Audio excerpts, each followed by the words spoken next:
Pinnacle publication ने launch कर दिया है एसएससी जीएस थ्योरी की किताब 2026-27 के लिए। 4th एडिशन है इसका। हिंदी मीडियम इंग्लिश मीडियम में अलग अलग आती है। क्या खास बात है इसकी मैं आपको बताऊंगा।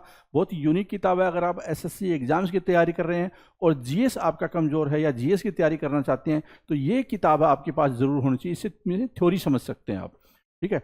और सारे सब्जेक्ट इसमें कवर है। स्टैटिक जीके है, हिस्ट्री है, ज्योग्राफी है, पॉलिटी है, इकोनॉमिक्स है, साइंस है, सब सारे सब्जेक्ट इसमें इंक्लूड कर दिए गए हैं, ठीक है। और जो एसएससी के एग्जाम है उसके लिए ये मोस्ट रेलेवेंट कंटेंट है। हिंदी मीडियम इंग्लिश मीडियम में अलग अलग आती है ये। और इसमें जो एडुकेटिव बेस्ड पैटर्न है वो भी सारा इसमें इंक्लूड किया गया है। 60 डेज सेल्फ प्रिपरेशन मॉड्यूल है ये। आपको Amazon, Flipkart, Snapdeal, Meesho, pinnacle की वेबसाइट, लोकल बुक शॉप पे ये किताब मिलेगी आपको। और नीचे डिस्क्रिप्शन में लिंक भी दिया हुआ है, आप देख सकते हैं ये किताब। और जो इस किताब की खास बात क्या है कि रिवर्स इंजीनियरिंग के ऊपर आधारित है। कॉन्सेप्ट क्या है? Reverse engineering. मतलब जितने एग्जाम में क्वेश्चन आते हैं जैसे एडुकेटिव बेस्ड पैटर्न पे, वो क्वेश्चन के आधार पे पीछे रिवर्स किया जाता है उसको कि भाई इसके ऊपर कौन सी थ्योरी बनती है। मतलब कि क्वेश्चन पहले स्टडी होते हैं, उसके बाद में थ्योरी बनती है, जिससे कि और उसको फिर सीक्वेंस दिया जाता है जिससे कि जो स्टूडेंट है वो एक बेटर ढंग से मोस्ट रेलेवेंट कंटेंट को समझ पाए। क्या है आज के टाइम में, किस तरह के क्वेश्चन पूछे जाते हैं, तो थ्योरी भी उसी के अनुसार हो। इरेलीवेंट थ्योरी न पढ़े, वो रेलेवेंट थ्योरी पढ़े। और ये पढ़ने के बाद में जो 6500 एमसीक्यू वाली किताब अगर कोई बच्चा करता है तो बहुत ही शानदार तरीके से क्या है उसकी तैयारी हो जाएगी। तो reverse engineering concept, 60 day self preparation module, R&D बहुत स्ट्रॉन्ग की गई है इस किताब पे। और एसएससी एग्जाम से स्पेसिफिक ये किताब है, मार्केट में ओनली बुक है ये जो एसएससी एग्जाम से रिलेटेड है। इसका मतलब मोस्ट रेलेवेंट कंटेंट है। हिंदी मीडियम इंग्लिश मीडियम ये किताब अलग अलग आती है। और ये कहाँ कहाँ पे? Amazon, Flipkart, Snapdeal, local book shop, इस सब पे मिलेगी आपको। पेपर क्वालिटी पिनेकल की आपको पता है, बाइंडिंग क्वालिटी ये सब बहुत अच्छी होती है। और हर किताब पे आपको ये वाली यूनिक आईडी होती है जिससे गारंटी मिलती है कि आप इसको स्कैन करेंगे पता चलेगा। और इसको रजिस्टर कर लीजिए, इससे आपको 50 पॉइंट भी मिलेंगे, कॉइन्स मिलेंगे, जिससे आप पिनेकल का टेस्ट पास है या ई बुक है, जो भी डिजिटल कंटेंट है वो आप खरीद सकते हैं। तो इससे आपकी किताब का पता चलेगा कि ये वास्तव में ओरिजिनल किताब है। और ये हर किताब पे होता है यूनिक आईडी। अब मैं आपको इसके इंडेक्स पे भी लिए चलता हूं जिससे आप समझ पाएं। और ये इंडेक्स वीडियो के नीचे डिस्क्रिप्शन में भी दिया हुआ है, पिनेकल की वेबसाइट के ऊपर है, जिससे आपको पता चले कि इंडेक्स और कुछ पेजेस दिए हुए हैं जिससे आपको ये पता चल जाए कि क्या कंटेंट होगा इसमें और किस तरह से इसमें एक्सप्लेन किया गया होगा। तो ये कंटेंट जरूर आप देख लें। इनबॉक्स में ये आपको इंडेक्स है, आपको डिस्क्रिप्शन में मिलेगा और पिनेकल की वेबसाइट पे भी मिलेगा, ठीक है। तो ये हिंदी मीडियम इंग्लिश मीडियम अलग अलग आती है, कॉमा भी फर्क नहीं है, दोनों किताबें बिल्कुल सेम होती है। हिंदी मीडियम इंग्लिश मीडियम की मैं आपको कंटेंट दिखा देता हूँ। देखो पहले स्टैटिक जीके का कंटेंट होगा, ठीक है। उसके बाद स्टैटिक जीके के बाद में कितने चैप्टर? स्टैटिक जीके के लगभग 71 चैप्टर है।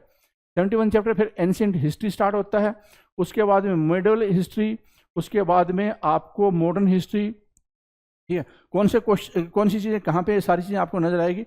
उसके बाद में आपको ज्योग्राफी, ये सारी चीज़ें नजर आएगी, ये देखिए, ठीक है। और ये साथ में क्या, ये नंबर ऑफ डेज कि कौन से दिन ये आप करेंगे, तो आपको स्ट्रक्चर्ड वे में प्रिपरेशन मिल जाती है करने को। बायोलॉजी हो गई, उसके बाद में आप चलेंगे इन्वायरमेंट एंड इकोलॉजी के बाद में फिर ये थ्योरी स्टार्ट हो जाती है। ये इंडेक्स था और ये थ्योरी स्टार्ट हो जाती है। थ्योरी आपको इस तरह से मिलेगी जो मोस्ट रेलेवेंट कंटेंट है। इसी तरह का एग्जाम में आजकल क्वेश्चन आते हैं। तो पिनेकल की किताब से अगर तैयारी करते हैं, एसएससी से मोस्ट रेलेवेंट किताब बन जाती है एसएससी की। और उसके बाद में आप एमसीक्यू किताब जरूर कर लें जिससे आपको पता चल जाए कि जो आपने पढ़ा है वो कितना आपको आ रहा है या नहीं आ रहा है। तो इस तरह से आपको क्या मिलेगा? थ्योरी का पोर्शन मिलेगा, ठीक है। नीचे डिस्क्रिप्शन में लिंक दे दिए गए हैं। All the best. देखिएगा भाई, डाइजेस्टिव सिस्टम मेन जो आपका टॉपिक है जो है आज का, वो डाइजेस्टिव सिस्टम है। डाइजेशन होता क्या है? पहले अपन ने रेस्पिरेशन किया था, आज हम डाइजेशन कर रहे हैं। देखिए, आप जो सुबह खाना खाते हो उसको डाइजेस्ट करना पड़ता है। अब आप कहोगे कि सर डाइजेस्ट क्यों करते हैं, वाई वी डाइजेस्ट? आपको मैंने स्टार्टिंग में कहा था कि किसी भी चैप्टर को करने से पहले आपको 2-3 क्वेश्चन पूछने हैं। पहला क्वेश्चन, डाइजेस्टिव सिस्टम है क्या? दूसरा, डाइजेशन हम करते क्यों हैं? पाचन हमें करने की जरूरत क्यों है? वो खाना जो हम खाते हैं क्या उसी से एनर्जी नहीं मिल सकती क्या? हम सभी को पता है कि हम खाते हैं एनर्जी लेने के लिए, लेकिन क्वेश्चन मन में ये है, क्या जो वो फूड हम खाते हैं उससे एनर्जी नहीं मिलती क्या? नहीं मिलती भाई। जो हम फूड खाते हैं वो फूड कॉम्प्लेक्स फूड होता है। वो फूड कैसा होता है? कॉम्प्लेक्स फूड होता है। जो हम खाते हैं वो कॉम्प्लेक्स फूड होता है। और इस कॉम्प्लेक्स फूड को एंजाइम की सहायता से डाइजेस्ट करना काम किसका है? डाइजेस्टिव सिस्टम है। इस कॉम्प्लेक्स फूड के ऊपर किसका एक्शन होगा? एंजाइम्स का एक्शन होगा, और ये एंजाइम इसको किस में बदल देंगे? सिंपल फूड में बदल देंगे, सिंपल फूड में बदल देंगे, और इसी को हम डाइजेशन कहते हैं। डाइजेशन किसे कहते हैं? कॉम्प्लेक्स फूड का एंजाइम के द्वारा सिंपल फूड में बदलना ही क्या कहलाता है? डाइजेशन कहलाता है। अब आप कहोगे सर कॉम्प्लेक्स फूड क्या है? देखिए, आप तो खाने में खाते हो रोटी, आप खाते हो कोई भी फ्रूट, बट बायोलॉजी के अकॉर्डिंग आप कॉम्प्लेक्स फूड में क्या क्या खाते हो? आप खाते हो कार्बोहाइड्रेट। क्या खाते हो? कार्बोहाइड्रेट। कार्बोहाइड्रेट के जो कॉम्प्लेक्स हैं वो आपके स्टार्च है। कार्बोहाइड्रेट का कॉम्प्लेक्स कौन है? स्टार्च है। फैट खाते हो और प्रोटीन खाते हो। इन तीन चीज़ों की आपको डाइजेस्ट करने की ज़रूरत है। विटामिन का डाइजेशन नहीं होता। विटामिन नेवर डाइजेस्ट, और नेवर मतलब न ही तो ये डाइजेस्ट होती है और न ही कभी एनर्जी देती है। ये जो चीज़ें हैं ये डाइजेस्ट होके हमें एनर्जी देते हैं, और इनको डाइजेस्ट कौन करते हैं? पर्टिकुलर टाइप के एंजाइम करते हैं। वो हम आगे चैप्टर में जानेंगे कि किसको डाइजेस्ट कौन करता है। इस कार्बोहाइड्रेट को, इस कॉम्प्लेक्स फूड को जो डाइजेस्ट करता है ग्लूकोज में, किस में करता है? ग्लूकोज में। एंजाइम कार्बोहाइड्रेट को ग्लूकोज में कन्वर्ट करते हैं, यानी कि इसकी सिंपल फॉर्म क्या है? ग्लूकोज है। फैट को हमें किस में कन्वर्ट करना है? फैटी एसिड में कन्वर्ट करना है। और प्रोटीन को हमें किस में कन्वर्ट करना है? अमीनो में कन्वर्ट करना है, अमीनो एसिड में कन्वर्ट करना है। मैंने आपको बता दिया है कि ये कॉम्प्लेक्स फूड है। इन कॉम्प्लेक्स फूड को मेरी बॉडी नहीं जानती है। इन कॉम्प्लेक्स फूड से कुछ नहीं होगा। हमें जो एनर्जी चाहिए, हमें जो ग्रोथ चाहिए, उसके लिए हमें फूड को सिंपल करना पड़ेगा, और उस फूड को सिंपल कौन करता है? आपका डाइजेस्टिव सिस्टम करता है। अब डाइजेस्टिव सिस्टम में हम पढ़ते क्या हैं? हम डाइजेस्टिव सिस्टम में ऑर्गन्स को पढ़ते हैं। सबसे पहले हमें ऑर्गन्स को पढ़ना है और कुछ ग्लैंड्स को पढ़ना है। ग्लैंड्स क्यों पढ़नी है? क्योंकि ग्लैंड्स ही तो एंजाइम रिलीज करेंगे। ग्लैंड्स ही तो एंजाइम रिलीज करेंगे, और एंजाइम ही तो फूड को डाइजेस्ट करते हैं। फूड डाइजेशन का काम किसका है? एंजाइम का है। देखिएगा, ग्लैंड एंजाइम रिलीज करेंगी और एंजाइम फूड को डाइजेस्ट करेंगे, और बहुत से ऑर्गन इस काम में रोल अदा करेंगे। यानी कि डाइजेस्टिव सिस्टम एक वो मशीन है जिसके अंदर बहुत से कल पुर्जे लगे हुए हैं, और वो पुर्जे जो हैं, ऑर्गन जो हैं और जो ग्लैंड जो हैं, वो सब चीज आपस में मिलकर इस फूड को, इन चीजों को डाइजेस्ट करने में लगी हुई हैं। तो हम जो डाइजेस्टिव सिस्टम कर रहे हैं, कुछ नहीं करना, आपको दो ही चीज याद रखनी है। कौन सा ऑर्गन? जैसे कि मैं स्टार्ट करता हूँ, डाइजेशन सबसे पहले माउथ से स्टार्ट होता है। माउथ में हम टिथ करते हैं, टिथ, टंग वगैरह। उसके बाद ग्लैंड करते हैं, स्लेवरी ग्लैंड करते हैं। फिर उसके बाद फूड जो है ओइसोफेगस से होता हुआ यहाँ पर स्टमक में जाता है, तो स्टमक को पढ़ते हैं, लीवर को पढ़ते हैं, पैनक्रियाज को पढ़ते हैं। मतलब जितने भी ऑर्गन आपका डाइजेशन करते हैं उन सभी को हम डाइजेस्टिव सिस्टम में जानेंगे। ठीक है भाई। तो कार्बोहाइड्रेट को ग्लूकोज में, फैट को फैटी एसिड में, और प्रोटीन को अमीनो एसिड में कन्वर्ट करेंगे हम किसके थ्रू? एंजाइम के थ्रू, और यही क्या कहलाएगा? डाइजेशन कहलाएगा। चलिएगा, स्टार्ट करते हैं। तो आपके मन में ये कन्फ्यूजन दूर हो गया कि हम डाइजेशन क्यों करते हैं? क्योंकि हमें सिंपल फूड चाहिए। सिंपल फूड ही हमें एनर्जी देगा, सिंपल फूड ही हमें ग्रोथ करवाएगा। बिना सिंपल फूड के वो फूड कोई काम का नहीं है जो हम खाते हैं। तो इसीलिए डाइजेशन जरूरी ना। आप कहते हो ना कि भी हम खा तो लेते हैं बहुत ज़्यादा, लेकिन अगर वो डाइजेस्ट नहीं होता ना, मतलब इस फॉर्म में नहीं आता है, तो खाया हुआ कोई भी काम का नहीं है। यानी कि जिसका डाइजेस्टिव सिस्टम अच्छा होगा उसकी बॉडी की ग्रोथ अच्छी होगी, उसका मतलब वो खाया पिया जो है वो पूरी बॉडी के अंदर लगेगा। अब देखिएगा, स्टार्ट करते हैं पहले से। डाइजेस्टिव सिस्टम क्या है? It is a organ system in which the organ take in the food and liquid and break them down into the substance that the body can use for energy, growth and tissue repair. कहने का मतलब यही है कि हम जो भी food खाते हैं उसको डाइजेस्टिव सिस्टम ब्रेक डाउन करता है, और वो ब्रेक डाउन हुआ फूड जो है आपको एनर्जी देता है, आपकी ग्रोथ करवाता है, और आपके टिश्यू को जो है रिकवरी करता है। डाइजेशन के प्रोसेस हैं, क्या क्या प्रोसेस हैं? सबसे पहले हम इंजेशन करते हैं, यानी कि हम सबसे पहले फूड को लेते हैं, खाया हमने, इंजेशन किया। इंजेशन में क्या क्या करते हैं हम? सबसे पहले हम टिथ से उसको चबाते हैं। जो आपकी जो है टंग जो है वो क्या करेगी? वो टेस्ट बताएगी, स्वाद बताएगी। स्लेवरी ग्लैंड जो है उसके अंदर वाटर को ऐड कर देगी, साथ के साथ एक एंजाइम भी रिलीज करेगी। फिर हम भोजन को निगल लेंगे ओइसोफेगस के थ्रू इधर। ठीक है। तो पहला काम हमारा क्या है? इंजेशन का है, हमें खाना है। उसके बाद डाइजेशन का है। डाइजेशन का मतलब जितने भी एंजाइम है वो सभी कॉम्प्लेक्स फूड को डाइजेस्ट करके सिंपल में कन्वर्ट कर देंगे, इसको अपन कहेंगे डाइजेशन।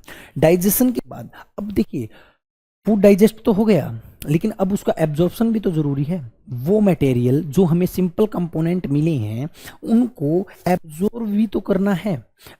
अब आप कहोगे कि सर इस एब्जॉर्ब क्यों करना है, क्योंकि एब्जॉर्ब करके ये सारा मटेरियल किसको देना है, ब्लड को देना है। क्यों देना है, क्योंकि ब्लड ही पूरी बॉडी के अंदर जाएगा, किसको लेकर, उन सभी चीजों को लेकर, ठीक है। तो आपके फैटी एसिड, अमीनो एसिड और ग्लूकोज को ब्लड को देना एब्जॉर्ब करके एब्जॉर्प्शन कहलाता है। उसके बाद एक एसिमिलेशन है, ये अलग से है।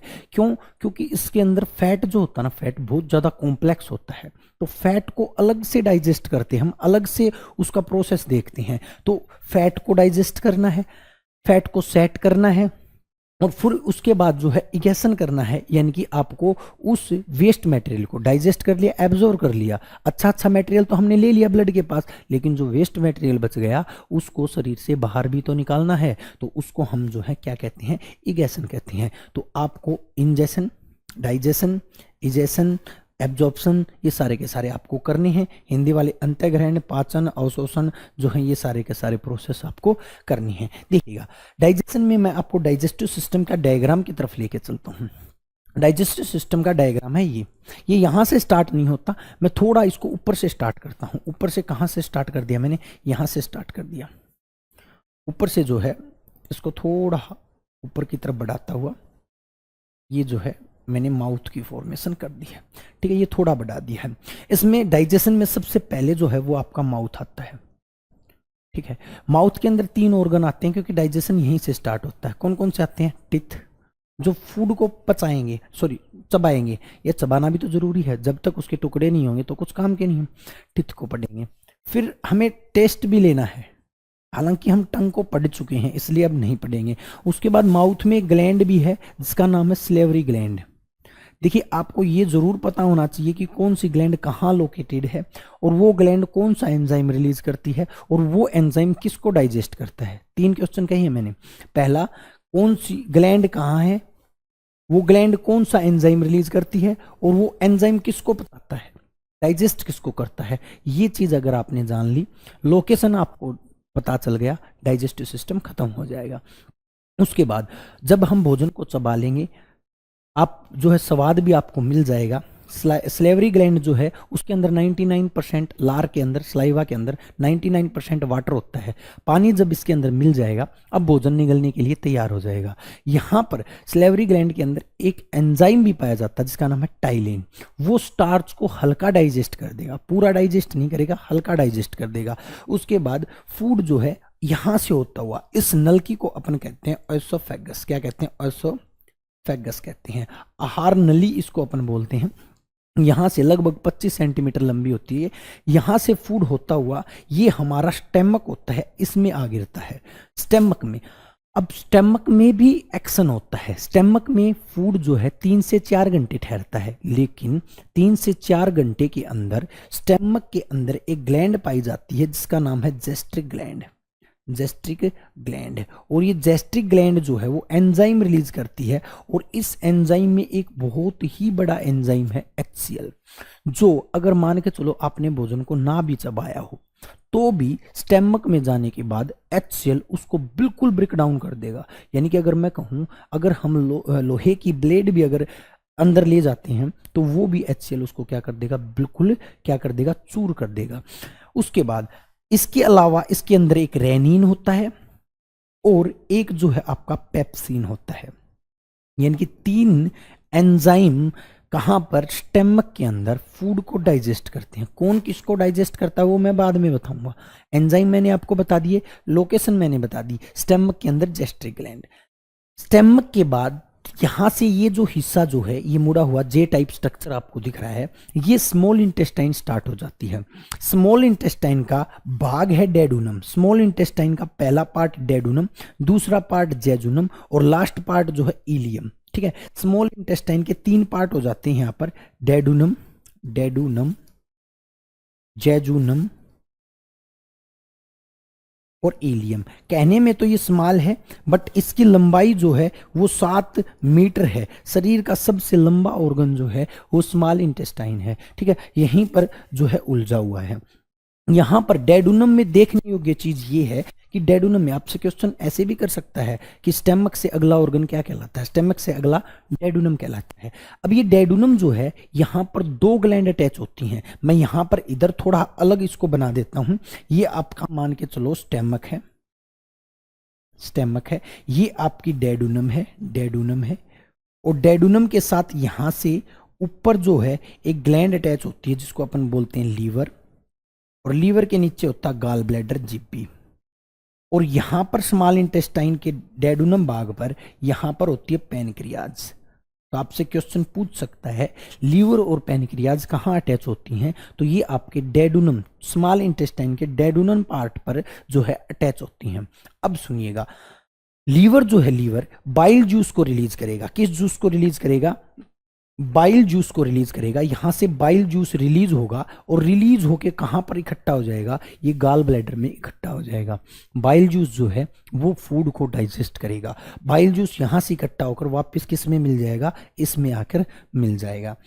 यहां से पैनक्रियाज से, पैनक्रियाज ग्लैंड है, पैनक्रियाज ग्लैंड से और भी एंजाइम रिलीज होंगे, क्योंकि ये ग्लैंड है तो ग्लैंड से 3 एंजाइम रिलीज होंगे। कौन कौन से? एक होगा ट्रिप्सिन, ट्रिप्सिन, लाइपेज और एमाइलेज। ये सारे के सारे एंजाइम जो हैं वो फूड को डाइजेस्ट करने के लिए स्मॉल इंटेस्टाइन के डेडुनम भाग में आ जाएंगे। यानी कि मैं ये कहता हूं ये डेडुनम भाग वो है जहां पर सबसे ज्यादा डाइजेशन होता है फूड का।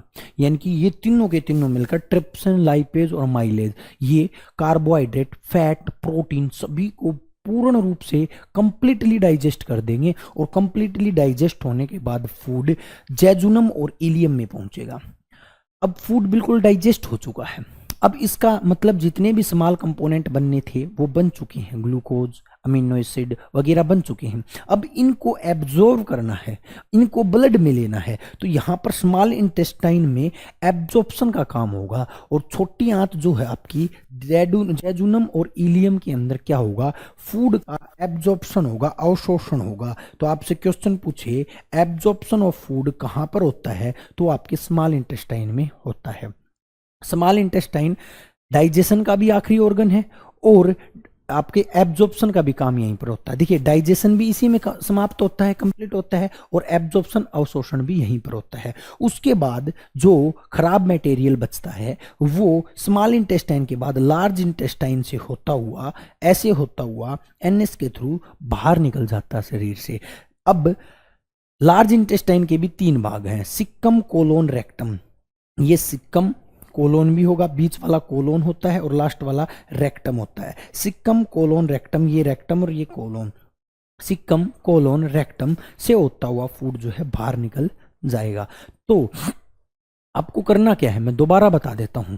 आपको जो है इन सभी ऑर्गन्स को पढ़ना है, जैसे कि लीवर क्या करता है, कौन सा एंजाइम रिलीज करता है, वो एंजाइम क्या करता है, किसको डाइजेस्ट करता है, इन सभी चीज़ों को पढ़ते हुए जो है हम चलेंगे। I hope diagram based question आप कोई भी गलत नहीं करोगे। डायग्राम बेस्ड क्वेश्चन कैसे आएंगे? ऐसे आएंगे, आपसे पूछ लेगा ओइसोफेगस जो है आगे जाके किस में मिलता है? स्टमक में। स्टमक का अगला हिस्सा क्या कहलाता है? ये लीवर किसके साथ अटैच होता है?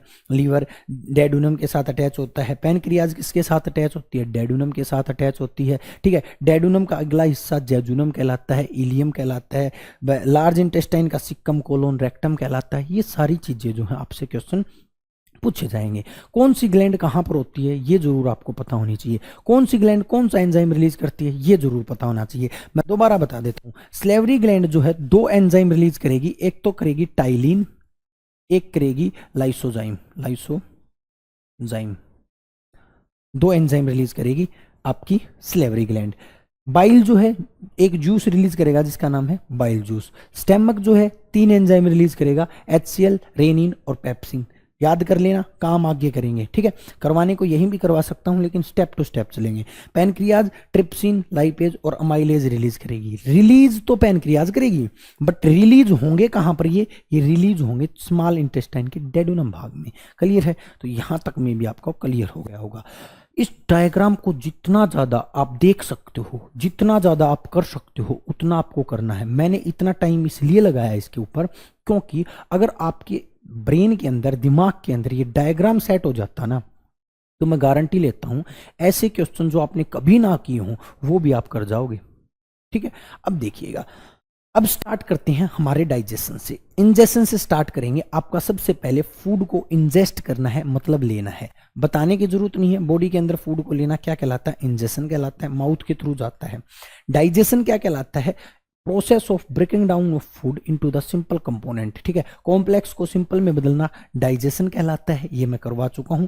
डाइजेशन के दौरान कौन कौन किस में टूटता है? जैसे कि आपका जो कार्बोहाइड्रेट जो है वो ग्लूकोज में टूटता है, फैट फैटी एसिड में टूटता है, प्रोटीन अमीनो एसिड में टूटता है। ये क्वेश्चन पूछ सकता है आपसे कि कार्बोहाइड्रेट का सिंपल फॉर्म क्या है, प्रोटीन का सिंपल फॉर्म क्या है, फैट का सिंपल फॉर्म क्या है। उसके बाद जब फूड इतना डाइजेस्ट हो लेता है तो इसके बाद एब्जॉर्प्शन का काम होता है। और एब्जॉर्प्शन कहाँ पर होता है? 7 मीटर लॉन्ग आपके पास एक ऑर्गन होता है जिसका नाम है स्मॉल इंटेस्टाइन, और स्मॉल इंटेस्टाइन के अंदर ही आपका एब्जॉर्प्शन का काम होता है। ये मैं आपको करवा चुका हूँ, यही बात लिख रखी है। यहां पर चलिएगा आगे। एसिमिलेशन का मतलब क्या है? मैंने आपको बताया था सभी चीजों का डाइजेशन एक तरफ, और आपका फैट्स जो हैं उनका डाइजेशन को अलग से टर्म दी गई है। Complete digestion of fats also take place in the small intestine. The absorption of substance are transported via the blood vessel to different organs of the body, then they are used to build the complex substances such as the protein required by the body. मतलब जो assimilation जो है ना वो संबंधित है केवल fat से। भी फैट का डाइजेशन करना है और वो डाइजेस्ट होने के बाद बॉडी में फैट फॉर्मेशन करेगा, किसकी स्किन वगैरह की या जिस भी ऑर्गन की फॉर्मेशन करेगा। उसके बाद लास्ट प्रोसेस जो है वो है इगेशन। इगेशन का मतलब जो भी हमने क्या किया, अच्छा मटेरियल एब्जॉर्ब कर लिया, बॉडी को दे दिया, बॉडी ने उसको यूज कर लिया, लेकिन जो खराब मटेरियल बच गया उसको भी तो शरीर से बाहर निकालना है। तो शरीर से बाहर निकालना, जो रिमेनिंग वेस्ट जो है उसको शरीर से बाहर निकालना क्या कहलाता है? इगेशन कहलाता है। इगेशन एनएस के थ्रू होता है, रेक्टम में इकट्ठा होता है। जो ये आपका सॉलिड वेस्ट जो होता है ये रेक्टम में तो स्टोर होता है, और उसके बाद जो है किसके थ्रू, जो है आपके एनएस के थ्रू जो है शरीर से बाहर आ जाता है। ये आपको इसमें भी करने की जरूरत नहीं, वैसे भी पता होना चाहिए। इधर सुनिएगा, एलिमेंट्री कैनाल मेन जो है आपकी एलिमेंट्री कैनाल है, मैं यहीं पर बताता हूं। देखिए बॉडी के अंदर माउथ से लेकर एनएस तक, इसके अंदर क्या लिख रखा है वही लिखा पाएगा जो मैं आपको बताऊंगा। माउथ से लेकर एनएस तक लगभग 9 मीटर लंबा एक फेज होता है जिसको हम एलिमेंट्री कैनाल कहते हैं, जिसके ऊपर सारे ऑर्गन लगे हुए हैं। जैसे कि यहाँ से माउथ से ओइसोफेगस से स्टमक के बाद small intestine, large intestine, NS, ये पूरा का पूरा जो ये डक्ट फॉर्मेशन जो है ना इसको अपन बोलते हैं एलिमेंट्री कैनाल। क्या बोलते हैं? Alimentary canal. जो है इसका स्ट्रक्चर आपको पता रहना चाहिए, दिमाग में ऐड होना चाहिए। माउथ आएगा, माउथ के बाद बक्कल कैविटी, ओइसोफेगस, स्टमक के बाद इंटेस्टाइन, स्मॉल इंटेस्टाइन, फिर लार्ज इंटेस्टाइन, फिर एनएस, फिर शरीर से बाहर निकल जाएगा। ये सारा का सारा फेज आपको बिल्कुल अच्छे से पता होना चाहिए। अब देखिएगा एलिमेंट्री कैनाल के बारे में एक बात बता देता हूँ। जब बच्चे की फॉर्मेशन होती है माँ के पेट में, तो सबसे पहले जो पार्ट बनता है ना वो एलिमेंट्री कैनाल ही बनता है। The first part form during the formation of baby is alimentary canal. Alimentary canal ही वो पार्ट है जो सबसे पहले बनता है। मैंने कहा है पार्ट है, मैंने ये नहीं कहा है कि ऑर्गन है। अगर आपसे क्वेश्चन पूछे फर्स्ट पार्ट ऑफ बॉडी कौन है, first part formed during baby formation या प्रेगनेंसी, तो ये जो है आपका एलिमेंट्री कैनाल होगा। बट ये ऑर्गन नहीं है। फर्स्ट ऑर्गन कब माना जाएगा? अंग जब माना जाएगा जब ये लिविंग हो जाएगा, और लिविंग तब होगा जब हार्ट क्रिएट हो जाएगा। तो फर्स्ट ऑर्गन हार्ट को माना जाता है। एंड द फर्स्ट पार्ट तो कुछ भी हो सकता है, पार्ट जरूरी नहीं कि वो लिविंग हो, ठीक है, लेकिन जब उसके अंदर दिल धड़कने लगेगा तो उसको हम कहेंगे वो फर्स्ट ऑर्गन हो जाएगा। Organ is the heart. Mouth सुनना भाई, माउथ बक्कल कैविटी इसको कहते हैं। ओरल कैविटी जो होती है ये माउथ कहलाता है। मैंने बता दिया माउथ में क्या क्या आते हैं, टीथ आता है, टंग आता है और सलेवरी ग्लैंड आती है। यही बात इसने कहा गया है। टीथ जो है भोजन को क्या कर देगा? चबा देगा। टंग जो है टेस्ट बता देगी, और उसके बाद स्लेवरी ग्लैंड जो है वो वाटर मोलिक्यूल्स यानी कि 99% वाटर लार के अंदर, स्लाइवा के अंदर, और 1% एंजाइम जो है ऐड कर देगी। एंजाइम का एक्शन अभी मैं नहीं बता रहा हूं, आगे एंजाइम का एक्शन बताऊंगा कौन किसको डाइजेस्ट करेगा। अभी ऑर्गन चले हुए हैं, different part of digestive system चले हुए हैं। इधर देखिएगा, a digestive enzyme in saliva called amylase. Amylase नहीं होता, इसका नाम अमाइलेज रख देते हैं हम, टाइलिन होता है। ये क्या होता है? टाइलिन। जो आपकी सलाइवा के अंदर पाया जाता है वो टाइलिन होता है। और सबसे पहले देखिए, फूड का डाइजेशन सबसे पहले माउथ में होता है, यानी कि मुख में होता है। और माउथ में जो आपकी सलाइवा ग्लैंड है वो टाइलिन के थ्रू कार्बोहाइड्रेट को, स्टार्च को किस में तोड़ देती है? माल्टोज में तोड़ देती है। यानी कि कार्बोहाइड्रेट का सबसे पहले, अगर क्वेश्चन आए कि सबसे पहले डाइजेशन कहाँ होता है, तो आपको आंसर देना है आपकी माउथ के अंदर। करता कौन है? करता है टाइलिन या अमाइलेज। को किस में होता है? ये सलाइवा के अंदर होता है। किस रूप में डाइजेशन होता है? तो कार्बोहाइड्रेट यानी कि स्टार्च को माल्टोज में बदलता है। इंपॉर्टेंट है भाई, माल्टोज में बदलता है कौन भी? आपका ट्रिप, ये जो है आपका टाइलिन या एमाइलेज। फिर दोबारा बता रहा हूं, स्टार्च का माल्टोज में टूटना कहां पर होता है? मुख में। अब देखिए, स्टार्च कार्बोहाइड्रेट है, ये कॉम्प्लेक्स है, लेकिन सिंपल नहीं है। माल्टोज, माल्टोज सिंपल नहीं है, ये भी कॉम्प्लेक्स है। पूर्ण डाइजेशन नहीं है, कंप्लीट डाइजेशन नहीं है। ये कार्बोहाइड्रेट का कंप्लीट डाइजेशन तो ग्लूकोज है, कंप्लीट डाइजेशन आगे जाके होगा। यानी कि कार्बोहाइड्रेट थोड़ा, ये कह सकते हो सेमी डाइजेशन हो जाता है। ये इसका कैसा डाइजेशन हो जाता है? सेमी डाइजेशन हो जाता है, कम डाइजेशन हो जाता है। किसका? स्टार्च का, माल्टोज में, मुख के अंदर ही। अब भोजन तैयार है किसके लिए? निगलने के लिए। स्लेवरी, अमाइलेज और लाइसोजाइम। अमाइलेज क्या करेगा? स्टार्च को माल्टोज में बदल देगा। और लाइसोजाइम जो है, मैं आपको बता देता हूं, ये फूड के साथ कोई छोटे मोटे बैक्टीरिया चले जाते हैं, उनको मार देगा। कौन? लाइसोजाइम। ये जितनी भी बातें मैं बोल रहा हूं, रिक्वेस्ट है लिखते चलो भी, सारे के सारे क्वेश्चन हैं। जो भी बात बोलूंगा वही आपके लिए क्वेश्चन बनकर आएंगे, ठीक है। तो अमाइलेज तो क्या कर देगा? कार्बोहाइड्रेट को डाइजेस्ट कर देगा। और लाइसोसोम जो है वो फूड के साथ आने वाले माइक्रोबैक्टीरिया को मार देगा। उसके बाद जो है, इसके साथ टंग भी रोल अदा करेगी। मैंने आपको टंग करवा चुका हूं, जो सेंसरी ऑर्गन में करवा चुका हूं टंग को, तो दोबारा इसको नहीं करेंगे। पैपिला वगैरह होती हैं, ये टेस्ट को बताती हैं। टेस्ट बड जो है ब्रेन के पास लेके जाती है, ब्रेन टेस्ट बताता है। कौन सा पार्ट कौन सा टेस्ट बताता है, ये पिछले लेक्चर में हम कर चुके हैं। उसके बाद फूड को टिथ ने चबा दिया, टंग ने टेस्ट बता दिया, स्लेवरी ग्लैंड ने जो है आपकी वाटर को मिला दिया। अब फूड जो है सॉलिड से लिक्विड फॉर्म में आ गया। लिक्विड फॉर्म में ये भोजन क्या हो गया? तैयार हो गया है निगलने के लिए। अब हम जो है फूड को किसके अंदर लेके जाएंगे? फूड पाइप यानी कि ओइसोफेगस के अंदर लेके जाएंगे। ओइसोफेगस एक सिंपल पैसेज है। देखिए, इट इज कॉमन, ये जो है आपका क्या है? ये जो है एक पैसेज है जो फूड के साथ जाता है। ये इसके अंदर क्या दे रखा है? फेरिक्स के बाद जो है आपके दो पार्ट बन जाते हैं। ये मैं आपको करवा चुका हूँ रेस्पिरेटरी सिस्टम में। कैसे होता है मैं बता देता हूँ। ये आपका जो माउथ होता है यहाँ से। इसके बाद ये जो होता है ये हिस्सा फेरिक्स कहलाता है। यहाँ पर नाक और मुंह ये दोनों मिल जाते हैं, लेकिन यहाँ पर दो डक्ट बन जाती हैं, एक आपकी ट्रैकिया, एक आपकी ओइसोफेगस। ट्रैकिया में फूड ना जाए इसलिए इसके ऊपर एपिग्लोटिस होता है, और फूड कहाँ पर आ जाता है? ओइसोफेगस में आ जाता है। ओइसोफेगस को फूड पाइप बोलते हैं। क्या बोलते हैं? फूड पाइप बोलते हैं। इसका केवल एक काम है, और एक काम क्या है? फूड को स्टमक के अंदर लेके आना ही इसका काम है, ठीक है। सारी बातें बता रखी हैं। एपिग्लोटिस होता है, एपिग्लोटिस जो है फूड को सांस की नलिका में यानी कि ट्रैकिया में जाने से रोकता है। ये बात बता रखी है। एपिग्लोटिस प्रिवेंट्स फूड टू मतलब इन द आपका जो है ट्रैकिया में जाने से रोकता है। ये जो है आपको करने की जरूरत नहीं है, ये मैं आपको रेस्पिरेटरी सिस्टम में बहुत अच्छे से बता चुका हूँ कि एपिग्लोटिस कहाँ होता है, कैसे काम करता है, सब कुछ बता चुका हूँ। अब फूड कहाँ पर आ गया? फूड जो है निगलने के बाद ओइसोफेगस के थ्रू स्टमक के अंदर जाएगा। कहाँ पर जाएगा? स्टमक के अंदर जाएगा। इससे पहले एक क्वेश्चन जो बनता वो मैं बता देता हूँ। ये जो होता ओइसोफेगस जो होता है, ओइसोफेगस के बाद ये स्टमक होता है।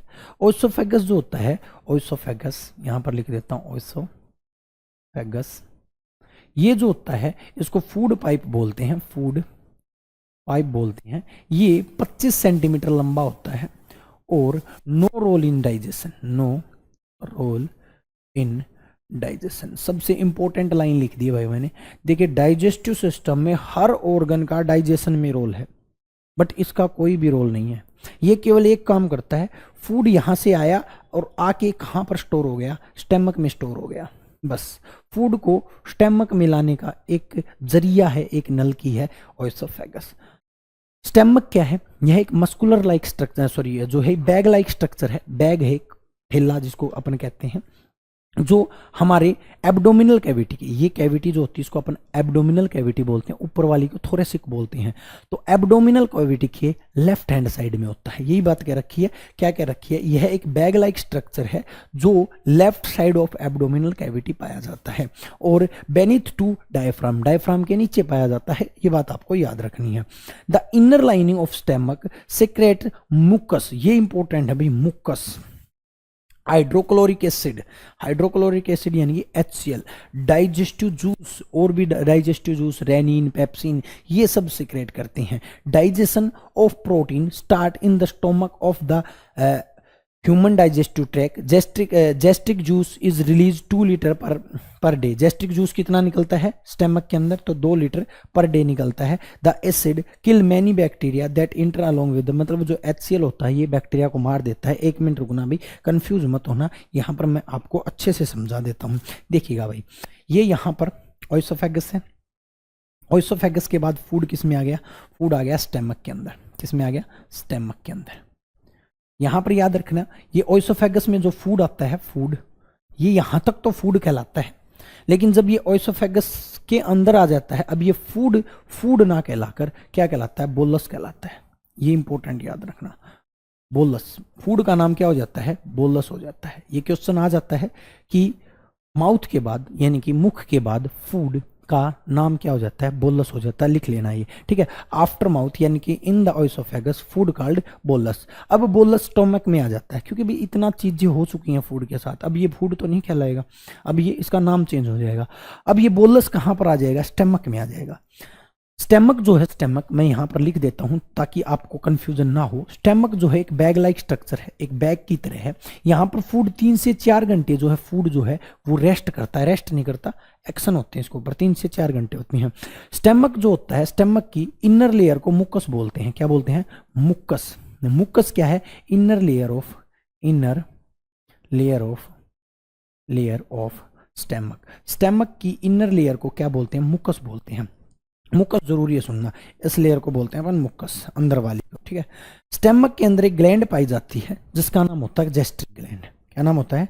Gastric gland. मैं लिख रहा हूं, gastric gland is found in stomach. Stomach की दीवार के ऊपर जो है गैस्ट्रिक ग्लैंड पाई जाती है, और गैस्ट्रिक ग्लैंड जो है वो 3 एंजाइम रिलीज करती है। 3 enzyme releases by gastric gland. कौन कौन से एंजाइम?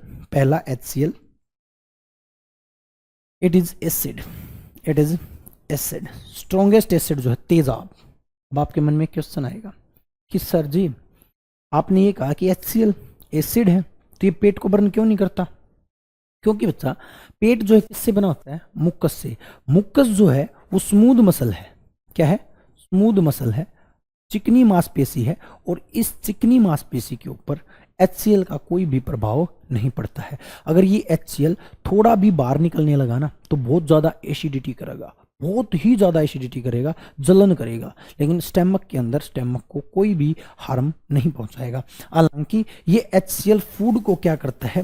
फूड ब्रेक डाउन करता है, बहुत फूड को ब्रेक डाउन करता है, माइक्रो बैक्टीरिया को मारता है, माइक्रो बैक्टीरिया किल करता है, ठीक है। ये बहुत ज्यादा काम करता है, ठीक है। उसके बाद एक और एंजाइम होता है इसके अंदर जिसका नाम होता है पेप्सिन। बहुत इंपॉर्टेंट है, सुनना भाई।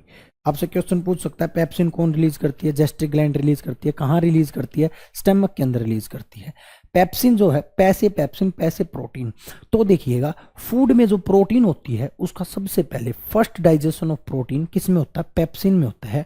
प्रोटीन का डाइजेशन कौन करती है? Protein digestion. लेकिन एक बात याद रखना, प्रोटीन का ये फुल डाइजेशन नहीं है, ये सेमी डाइजेशन है, क्योंकि प्रोटीन को अमीनो एसिड में ना बदलकर प्रोटीन को पॉलीपेप्टाइड में बदलना, पॉलीपेप्टाइड्स में बदलना काम किसका भी? ये आपके पेप्सिन का है। कंप्लीट डाइजेशन अभी नहीं होगा प्रोटीन का। जैसे कार्बोहाइड्रेट का स्टार्टिंग में पाचन हो चुका है, कहाँ पर हुआ, मतलब आपके मुख के अंदर, किसने किया, टाइलिन ने किया, लेकिन वो कंप्लीट नहीं था, वो हाफ था। सेम ऐसे ये भी हाफ है। उसके बाद एक और एंजाइम होता है जिसका नाम होता है रेनिन। क्या नाम होता है, रेनिन। ये रेनिन क्या करता है, ये रेनिन मिल्क का डाइजेशन करता है। ये बहुत बार जो है एग्जाम में पूछा जाता है कि मिल्क का डाइजेशन करने वाला एंजाइम कौन सा होता है, रेनिन होता है। कहाँ पाया जाता है, स्टमक में पाया जाता है। कौन रिलीज करता है, गैस्ट्रिक ग्लैंड रिलीज करता है। और चाइल्ड में सबसे ज्यादा पाया जाने वाला एंजाइम कौन सा है, बच्चों में सबसे ज्यादा पाया जाने वाला एंजाइम कौन सा है, रेनिन है। क्योंकि बच्चे दूध पीते हैं, दूध को डाइजेस्ट आपको करना है। तो ये आपका स्टमक है, इसको याद रखिएगा। 4-5 बात याद रखनी है। ये 3 एंजाइम रिलीज करता है। क्योंकि यहाँ पर थोड़ा कंस्ट्रक्टेड हो रहा था तो इसलिए मैंने आपको बता दिया है। चलिएगा, गैस्ट्रिक ग्लैंड जो गैस्ट्रिक जूस रिलीज करती है वो 2 लीटर रिलीज करती है। ये एक्स्ट्रा फैक्ट है, आप इसका लिख लीजिएगा, ये इसके अंदर दे रखा है। एसिड बैक्टीरिया को मार देता है, फूड को डाइजेस्ट कर देता है। ठीक है, आगे चलते हैं। ये आपका स्टमक बिल्कुल क्लियर होता है। स्टमक के बाद अगला जो चीज आती है वो स्मॉल इंटेस्टाइन का डेडुनम भाग आता है। डेडुनम आता है, डेडुनम आता है, देखिएगा भाई। इसके बाद स्मॉल इंटेस्टाइन स्टार्ट हो जाती है। स्मॉल इंटेस्टाइन में क्या होता है, कंप्लीट डाइजेशन। इसके अंदर कंप्लीट डाइजेशन यहीं पर होता है, पूर्ण रूप से डाइजेशन यहीं पर होता है। हालांकि डाइजेशन कंप्लीट करता कौन है, पैनक्रियाज करती है। होता कहां पर है, स्मॉल इंटेस्टाइन में होता है। देखिएगा, स्मॉल इंटेस्टाइन इज जो ये बटी होती है 3 रीजन्स, कौन कौन से, C shape duodenum, long coiled middle portion jejunum और द हाईली कोइल्ड इलियम। यानी कि 3 हिस्से होते हैं इसके, सी शेप डेडुनम, उसके बाद जेजुनम, उसके बाद इलियम। सीरीज याद रखनी है आपको, पहला डेडुनम, जेजुनम, इलियम। डेडुनम के ऊपर ही जो है लीवर और पैनक्रियाज अटैच होती हैं। Ileum open into the large intestine, large intestine या फिर आप कह सकते हो छोटी आंत का, स्मॉल इंटेस्टाइन का आखिरी हिस्सा इलियम है। The inner wall of small intestine have the 1000 of finger like outgrowth called Willey. ये इंपॉर्टेंट है भाई। विल्ली, विल्ली कहाँ पाई जाती है, स्मॉल इंटेस्टाइन में पाई जाती है। विल्ली क्या है, विल्ली है ब्लड वेसल्स का गुच्छा, इन्हीं में है ब्लड और यहीं पर होगा एब्जॉर्प्शन। ये जो फूड मैंने डाइजेस्ट किया है वो फूड, डाइजेस्ट फूड कौन एब्जॉर्ब करेंगी, विल्ली एब्जॉर्ब करेंगी। The villi increase the surface area of absorption of the digestive food and villi are supplied with the network of the capillaries and the large lymph vessel called the lacteal. मतलब इनके अंदर blood vessel होती हैं, blood पाया जाता है और blood के अंदर क्या चला जाता है, जो डाइजेस्टिव फूड है। तो विल्ली जो होती है वो डाइजेस्टिव सिस्टम की यूनिट होती है, डाइजेशन की डाइजेशन यूनिट होती है। और यूनिट के बारे में आपको हमेशा बताता हूँ, यूनिट का मतलब सबसे छोटी लेकिन सबसे जरूरी। अब सिंपल सी बात, आप पूरा डाइजेशन कर लो, अगर वो फूड डाइजेस्ट एब्जॉर्ब ही नहीं हुआ तो क्या फायदा। तो एब्जॉर्प्शन का काम कौन करती है, विल्ली करती हैं। तो आई होप स्मॉल इंटेस्टाइन आपको क्लियर हो गया होगा। In the cells glucose break down with the help of oxygen into the carbon dioxide and the water and the energy release. इसके बाद क्या होता है, जो मतलब फूड एब्जॉर्ब हो जाता है वो एब्जॉर्ब होकर ब्लड के थ्रू सेल्स के अंदर चला जाता है। सेल के अंदर क्या होता है, ऑक्सीजन के साथ रिएक्शन करके जो है एनर्जी बनती है। ये मैं रेस्पिरेटरी सिस्टम में करवा चुका हूँ। उसके बाद जो है, जो वेस्ट मटेरियल बचता है वो लार्ज इंटेस्टाइन में चला जाता है। लार्ज इंटेस्टाइन जो है वो वाइडर है, शॉर्टर देन स्मॉल इंटेस्टाइन। चौड़ी जरूर है लेकिन छोटी है। स्मॉल इंटेस्टाइन जो होती है, स्मॉल इंटेस्टाइन जो होती है शरीर का सबसे लंबा हिस्सा होता है, 7 मीटर लंबी होती है। लॉन्गेस्ट, लार्जेस्ट नहीं भी, लॉन्गेस्ट सबसे लंबी ऑर्गन जो है वो कौन है, वो आपका स्मॉल इंटेस्टाइन है, स्मॉल इंटेस्टाइन है। स्मॉल इंटेस्टाइन में 2 बातें बताऊंगा आपको। यहां पर डाइजेशन का last organ, digestion last organ कौन है, लास्ट ऑर्गन भी यही है। और एब्जॉर्प्शन भी कहां पर होता है, एब्जॉर्प्शन ऑफ फूड भी कहां पर होता है, यहीं पर होता है। ये बात आप याद रखिएगा। ठीक है, चलिएगा। लार्ज इंटेस्टाइन वैसे चौड़ी है वैसे छोटी है। कितनी छोटी है, 1.5 मीटर की जो है इसकी लेंथ है। काम क्या है इसका, देखिए सारे फूड को तो एब्जॉर्ब कर लिया किसने, आपकी स्मॉल इंटेस्टाइन है। सारे फूड का मतलब आपके फैट के फैटी एसिड को, प्रोटीन के अमीनो को, और किसको, और जो है आपके कार्बोहाइड्रेट के ग्लूकोज को, इनको तो एब्जॉर्ब कर लिया किसने, स्मॉल इंटेस्टाइन ने।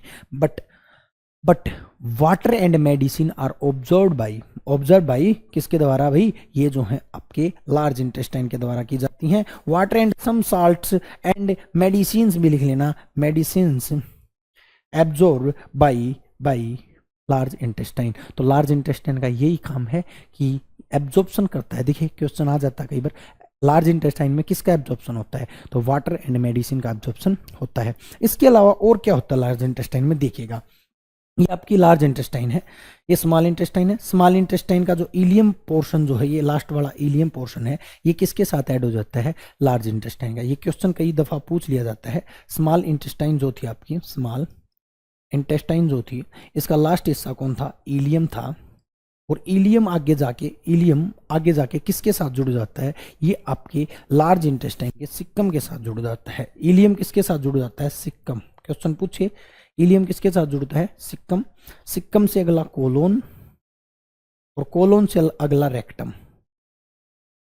आपको ये सीरीज याद रखनी है। आपको स्मॉल इंटेस्टाइन की सीरीज भी याद रखनी है, डेडुनम, जेजुनम और इलियम। सिक्कम, कोलोन और रेक्टम, ठीक है। तो सिक्कम ये है, कोलोन ये है, और रेक्टम लास्ट वाला हिस्सा है। मैं बता देता हूं, जो आपका सिक्कम जो होता है, सिक्कम के ऊपर एक वेस्टिगल ऑर्गन अपेंडिक्स भी अटैच होता है। ये क्वेश्चन भी पूछ लिया जाता है, appendix is organ attached with, तो किसके साथ अटैच होता है, लार्ज इंटेस्टाइन के सिक्कम के साथ अटैच होता है। उसके बाद कोलोन, कोलोन के बाद आपका जो है रेक्टम, कहाँ गया रेक्टम, रेक्टम। एक बात याद रखना, आपसे पूछे सॉलिड वेस्ट कहाँ स्टोर होता है, सॉलिड वेस्ट जो होता है, जो आप सुबह जाके आते हो, वेस्ट स्टोर होता है कहाँ पर, यहीं पर होता है। सॉलिड वेस्ट बनता भी कहाँ पर है, यहीं पर। इसी में एक बैक्टीरिया पाया जाता है जिसका नाम है ई कोली बैक्टीरिया।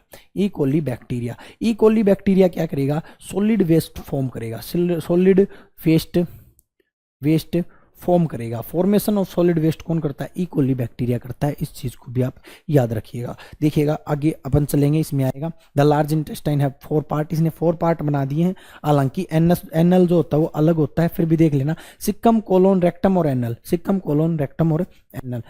सिक्कम जो है एक pouch that forms the first part of large intestine, पहला पार्ट होता है। It connect to small intestine, small intestine से कनेक्ट होता है, कोलोन के साथ आगे बढ़ता है। उसके बाद कोलोन जो है लॉन्गेस्ट पार्ट है ऑफ द लार्ज इंटेस्टाइन, ये बात आप याद रखिएगा। कोलोन जो है longest part of the large intestine है, ठीक है। ट्यूब लाइक स्ट्रक्चर है। कोलोन के बाद जो है, कोलोन ही क्या करता है, वाटर एंड न्यूट्रिएंट्स और इनको जो है क्या करता है, एब्जॉर्व करता है। देखिए स्मॉल इंटेस्टाइन वाटर मेडिसिन को एब्जॉर्व करता ना, तो सॉरी लार्ज इंटेस्टाइन जो है वाटर मेडिसिन न्यूट्रिशन को एब्जॉर्व करता है। तो लार्ज इंटेस्टाइन का कौन सा भाग एब्जॉर्व करता है, अगर डिटेल में पूछे तो कोलोन एब्जॉर्व करता है, ना कि सिक्कम, ना कि रेक्टम, ठीक है। रेक्टम जो है वो लास्ट पोर्शन होता है जहाँ सॉलिड वेस्ट इकट्ठा होता है और बाहर निकलता है, एनएस के थ्रू शरीर से बाहर निकल जाता है।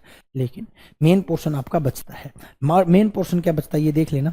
यहाँ से ये अपेंडिक्स है भाई, अपेंडिक्स एक वेस्टिगल ऑर्गन है, मतलब इसका अब शरीर में कोई रोल नहीं है, पहले होता था अब नहीं है। देखिए बॉडी के पास लगभग 100+ वेस्टिगल ऑर्गन है जिनका अब फिलहाल कोई भी रोल नहीं है। इसको निकलवा भी देंगे तो भी कोई दिक्कत नहीं है, ठीक है। कहाँ पर अटैच होती है, सिक्कम के ऊपर अटैच होती है।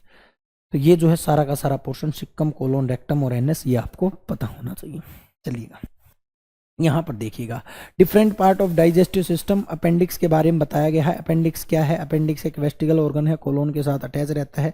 Appendix is helpful for digesting roughage. Roughage अब हम खाते नहीं है, अब तो इसलिए अब डाइजेशन करेंगे क्यों। रफेज क्या होता है मैं बता देता हूँ, जो भूसा होता है ना, जो गाय भैंस वगैरह को खाते हैं, वो घास फूस। तो हम अब घास फूस कहाँ खाते हैं, नहीं खाते, तो कहाँ वेस्ट करेगा ये, ठीक है। तो ये वेस्टेज, ये अब फिलहाल वेस्ट है, इसको वेस्टिगल ऑर्गन माना गया है। अब इसको क्या मान लिया गया है, वेस्टिगल ऑर्गन की श्रेणी में रख दिया गया है बायोलॉजी के अकॉर्डिंग। ये बात आप याद रखिएगा। चलिएगा नेक्स्ट पर चलते हैं। नेक्स्ट अभी डाइजेस्टिव ग्लैंड। डाइजेशन तो अभी होगा। अभी तक हमने क्या देखा, अभी तक हमने फेज देखा, डाइजेशन तो अभी किया ही नहीं। हाँ 1-2 डाइजेशन हमने किया है, लेकिन मेन डाइजेशन अब होगा। देखिएगा मैं स्टार्ट करता हूं पहले से। सबसे पहला डाइजेशन होता है सलेवरी ग्लैंड द्वारा माउथ के अंदर। ये देखिएगा सलेवरी ग्लैंड के अंदर माउथ, सलेवरी ग्लैंड माउथ में होती है। ये क्या रिलीज करती है, ये सलाइवा रिलीज करती है। क्या रिलीज करती है, ये सलाइवा रिलीज करती है, सलाइवा लार रिलीज करती है। लार के अंदर 99% वाटर है। ये क्वेश्चन पूछा जा सकता है आपसे कि वाटर कितना है लार में। 99%, 1% जो है आपके एंजाइम है। ठीक है, कौन कौन से एंजाइम है ये बात आप याद रखिएगा। एंजाइम इसके अंदर दे नहीं रखे हैं, मैं बता देता हूं। लार ग्रंथि 6 होती है भाई, 6 लार ग्रंथि पाई जाती हैं अपनी बॉडी में। 2 जा के नीचे, 2 टंग के नीचे और 2 कानों के नीचे। ठीक है, 6, यानी कि आप कह सकते हो 3 पेयर स्लेवरी ग्लैंड पाई जाती हैं। 3 पेयर स्लेवरी ग्लैंड पाई जाती हैं। और ये स्लेवरी ग्लैंड जो होती हैं वो 2 एंजाइम रिलीज करती हैं। कौन कौन से? एक तो आपका करती है टाइलिन और एक करती है लाइसोजाइम। मैं बता चुका हूं टाइलिन का काम स्टार्च को माल्टोज में बदलना, यानी कि कार्बोहाइड्रेट का सेमी डाइजेशन। ठीक है, लाइसोसोम माइक्रोबैक्टीरिया को मारता है। लीवर भाई the most important organ of our body, सबसे इंपोर्टेंट ऑर्गन है भाई बॉडी का। क्यों? डाइजेशन तो करता ही करता है, डाइजेशन के साथ एक सबसे इंपॉर्टेंट काम करता है। ये क्या काम करता है पहले मैं थोड़ा इंटरेस्ट आपका क्रिएट करता हूं, उसके बाद आगे चलेंगे। लीवर जो है ना वो डिटॉक्सिफिकेशन करता है बॉडी की, डिटॉक्सिफिकेशन करता है, शरीर से जहरीले पदार्थों को खत्म करता है। और एक जो मेन न्यूट्रिएंट्स हैं उनका स्टोरेज करता है, ताकि भविष्य में इनकी आपको जरूरत पड़े तो ये दे दे। जैसे कार्बोहाइड्रेट का, फैट का, प्रोटीन का, वाटर का, इन सभी को स्टोर कर लेता है, ताकि मान के चलो कल ही ने भगवान ना करे आपको कोई किडनैप कर ले, आपको फूड ना मिले, आपको पानी ना मिले, तो लीवर उसमें अपने अंदर से जो स्टोर कर रखा इमरजेंसी के टाइम पर आपको देता रहेगा। ये क्या है? मेन फंक्शन है डिटॉक्सिफिकेशन। डिटॉक्सिफिकेशन का मतलब देखिए जितनी भी चीजें हम खाते हैं उसमें बहुत सा जहर है, बहुत सी यूरिया खाते हैं हम, अल्कोहल पीते हैं, पता नहीं क्या क्या करते हैं। इस सारे जहर अगर ये ब्लड में चला गया तो व्यक्ति की मृत्यु हो जाएगी। उससे पहले आपके पास एक अंगरक्षक है जिसका नाम है लीवर। लीवर क्या करता है? उस टॉक्सिसिटी को खत्म कर देता है, जो भी आपने खाई उसको खत्म कर देता है, जो भी खाई उसको खत्म कर देता है। लेकिन कई दफा होता क्या है, आप बहुत ज्यादा खाते हो और लीवर को ही खत्म कर लेते हो, लीवर डैमेज। अब टॉक्सिसिटी आपकी बॉडी में जाएगी और आपको मार देगी। कहते हैं ना वो जो ज्यादा शराब पीते हैं लोग, शराब पीते रहते हैं, एक टाइम आता डॉक्टर कह देता भाई अब तेरा लीवर गया, अब मत पी लेना, अब अगर तू न पी तो तेरी मृत्यु निश्चित है। तो डिटॉक्सिफिकेशन करता। हालांकि लीवर एक ऐसा ऑर्गन है जिसकी रिकवरिंग पावर सबसे तेज है। अगर आप इसको आधा काट के फेंक दो ना तो भी छिपकली की पूंछ होती है ना वैसे अपने आप रिकवर कर लेगा। लीवर बहुत इंपॉर्टेंट, ये जितनी बातें बताई हैं ध्यान दे लेना। ये रेडिश ब्राउन ग्लैंड है जो सिचुएटेड होती है upper part of abdominal cavity at the right side. ये आपकी एब्डोमिनल कैविटी है, इसके ऊपर यहां पर राइट साइड में ये लोकेटेड होती है। किसके ऊपर? ये आपकी यहां पर डेडुनम होती है, डेडुनम के ऊपर अटैच होती है। ये कौन भी? ये आपकी लीवर। शरीर की सबसे बड़ी ग्लैंड है, सबसे बड़ी ग्लैंड है आपकी कौन भी? लीवर। शरीर का सबसे बड़ा इंटरनल ऑर्गन भी कौन है? लीवर। लार्जेस्ट इंटरनल, एक्सटर्नल तो स्किन है, एक्सटर्नल स्किन है, लेकिन लार्जेस्ट इंटरनल ऑर्गन भी कौन है? लीवर। और लार्जेस्ट ग्लैंड भी कौन है? लीवर है। इधर देखिएगा, यह जो है बाइल जूस को सिक्रेट करती है, बहुत इंपॉर्टेंट है। किसको सिक्रेट करती है? बाइल जूस को सिक्रेट करती है। बट सिक्रेट तो लीवर करता है, बट स्टोर कहां पर होता है? गॉल ब्लैडर में, स्टोर्ड इन गॉल ब्लैडर। ये क्वेश्चन बहुत कंफ्यूज करता है कि इसको रिलीज करने वाला कौन है? लीवर। स्टोर करने वाला? Gall bladder. अब देखिए, bile juice play a important role in the digestion of fat. Question बन गया भाई, फैट का डाइजेशन हो गया भाई। अब तक कार्बोहाइड्रेट का डाइजेशन कर लिया हमने, प्रोटीन का पेप्सिन ने कर लिया, लेकिन फैट का पहली बार डाइजेशन देखा है। और फैट का सेमी डाइजेशन ही है। कैसा डाइजेशन है? सेमी डाइजेशन है, पूर्ण डाइजेशन नहीं है, आधा डाइजेशन है। फुल डाइजेशन आगे जाके होगा, फुल डाइजेशन आगे जाके होगा। इधर देखना, ये जो है हेपेटिक सेल का बना होता है। किससे बना होता है? ये हेपेटिक। एक बात याद रखना, लीवर के बारे में बता देता हूं। लीवर के लिए एक रूट वर्ड है, जिस रूट वर्ड याद रखना हेपेट। जहां कहीं भी ये दिख जाए वहीं पर लीवर को ठोक देना। जैसे हेपेटोलॉजी लीवर का अध्ययन, हेपेटोलॉजिस्ट लीवर का डॉक्टर, हेप्टिक सेल लीवर जिन सेल से बना है वो। ठीक है, तो hepatic is root word of liver. तो हेप्टिक सेल से बना होता है लीवर। लीवर किससे बना होता है? हेपेटिक सेल से बना होता है, सेल से बना होता है, made by hepatic cell. Hepatic cell की क्वालिटी क्या है? इसकी रिकवरिंग पावर जो है, रिकवरिंग पावर सबसे ज्यादा है, सबसे तेज रिकवरिंग पावर है वही वाली छिपकली की पूंछ वाली। छिपकली की पूंछ को तोड़ दो आप, थोड़े दिन बाद अपने आप आ जाएगी। अपनी उंगली को काट दो आप, आ जाएगी? नहीं आएगी, सिंपल सेल से बनी है ये। लेकिन लीवर को काट दो तो थोड़े दिन बाद अपना आप पूरा हो जाएगा। लीवर की क्वालिटी है ये, तो लीवर की क्वालिटी आप याद रखिएगा, ठीक है। लीवर क्या करता है? लीवर ग्लूकोज को ग्लाइकोजन के रूप में, अमीनो एसिड को प्रोटीन के रूप में स्टोर करता है भाई। मैंने अभी भी बताया ना, लीवर स्टोरेज का भी काम करता है। किस किस को स्टोर करता है? स्टोरेज किस किस का करता है? प्रोटीन का स्टोरेज करता है, कार्बोहाइड्रेट को ग्लाइकोजन के रूप में स्टोर करता है, क्वेश्चन पूछ लिया जाता है। ग्लूकोज को ग्लाइकोजन के रूप में स्टोर करता है, वाटर को स्टोर करता है, विटामिन ए को स्टोर करता है। इन सभी चीजों को स्टोर करता है इमरजेंसी के लिए, इसको भी आपको याद रखना है, ठीक है। तो ये आपके लीवर के बारे में मैंने आपको बताया है। नेक्स्ट पर चलेंगे। Liver convert same quantity of protein into the glucose during the deficiency of carbohydrate. If the necessity of glucose arises, the liver convert reserve glycogen into glucose. जब ग्लूकोज की कमी होती है बॉडी में तो ये ग्लाइकोजन को ग्लूकोज में कन्वर्ट कर देता है और एनर्जी मिल जाती है, ठीक है। तो ये क्या करता है? It regulates the quantity of glucose in the blood. अभी ग्लूकोज कम नहीं होना चाहिए, ग्लूकोज कम हो गया तो एनर्जी कैसे मिलेगी? क्योंकि एनर्जी कौन बनाता है? ग्लूकोज ही बनाता है। तो लीवर ग्लाइकोजन के रूप में स्टोर रखता है ग्लूकोज को, ताकि जो है आपका ग्लूकोज पूरा रहे। उसके बाद इट सेक्रेट बाइल जूस। सबसे पहले तो एक क्वेश्चन आप सुनना, व्हाट इज बाइल जूस? एक क्वेश्चन आता है, लीवर कौन सा एंजाइम रिलीज करता है? लीवर कोई भी एंजाइम रिलीज नहीं करता है। जो बाइल जूस है ये एक केमिकल है, it is chemical not a enzyme, not a enzyme. बस ये बात आप याद रखना, it is chemical not a enzyme. जिसका नेचर जो होता है वो बेस प्रकृति का होता है, ठीक है।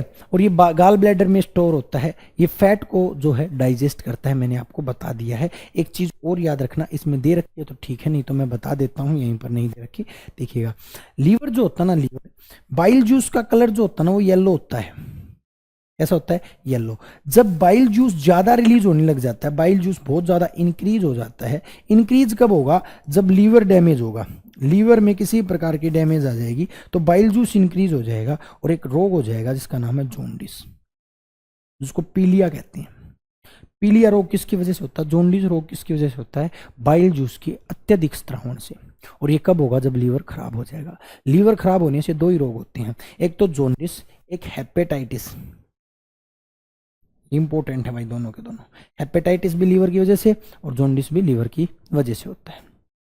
चलिएगा, लीवर की हेपेटिक सेल के बारे में बताया गया है। ये जो है connecting the hepatic cell liver convert the glucose into glycogen, ये मैंने अभी भी बताया है। उसके बाद आ जाओ भाई पैनक्रियाज के ऊपर।